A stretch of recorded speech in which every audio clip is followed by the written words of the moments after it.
how I made these god rays in Blender. So let's get started. To begin with, add a cube and scale it. Then open Shader Editor. After that, select the cube and add a new material to the cube. Then delete the principal BSDF and add a principal volume node. Connect the volume to the material output.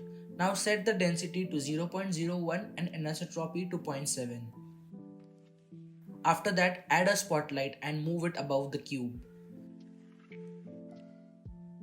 Now set the render engines to cycle and device to GPU compute and go in the render view. Then in the world settings, set the background color to black. After that, increase the power of the spotlight. Then to make god rays, search for Gobo PNG on the internet and download any one of them. After that, open Shader Editor, select the spotlight and enable the use node.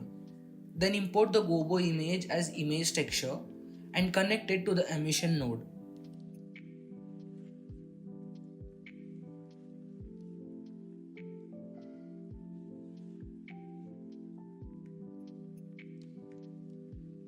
Select the image texture node and press Ctrl T and enable the mapping node and texture coordinate node.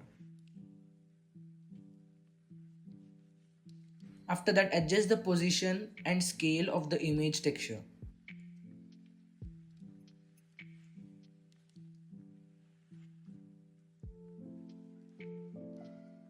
Now rotate the light and move the light according to your requirements.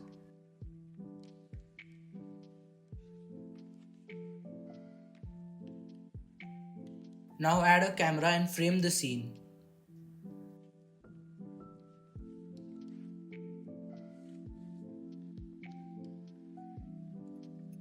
Once you get the right frame, select the light and adjust the light color, where I'll go with yellow, which resembles more likely to god rays. Now you can stop here and render the image, and also you can add assets to make the scene more interesting. So you are done. Go with the final render, do some color grading and appreciate your work. You can also follow me on Instagram where I post some amazing cinematic visuals. If you found this video interesting, don't forget to hit the like button and subscribe to our channel for more amazing videos like this. Thank you.